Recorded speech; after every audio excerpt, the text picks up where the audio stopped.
বিষ্ণু ইসা ইসলাম হুনাইনের যুদ্ধ শেষে ফিরতেছেন, পথিমধ্যে বেলাল রাদিয়াল্লাহু তাআলা আনহু আজান দিচ্ছেন। তো পাশে ছিল মুশরিকদের একটা পল্লী, কিছু মুশরিক তরুণ, তারা আজানকে ব্যঙ্গ করতেছে। মনে কষ্ট পাওয়ার মতো ব্যাপার না, কিন্তু বিশ্বনবী ওইখানে দেখেন কি খুঁজলেন। বিশ্বনবী খেয়াল করলেন কণ্ঠটা বড় সুন্দর, দরাজ গলা। বিশ্বনবী সাহাবীদেরকে বললেন ধরো, সবগুলারে ধরে বিশ্বনবী সামনে আনা হলো। ওরা হাঁটু গেড়ে বসলো। বিশ্বনবী বললেন তোমাদের মধ্যে কে যেন ব্যঙ্গ করে আজান দিচ্ছিল, তার গলাটা বড় উঁচু।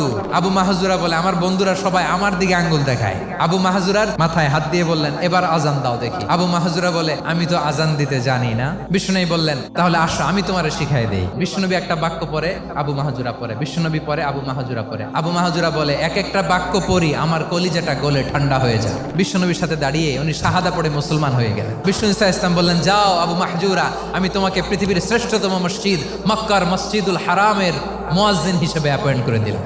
দেখছেন কিভাবে ট্যালেন্ট হান্টিং করতে হয়।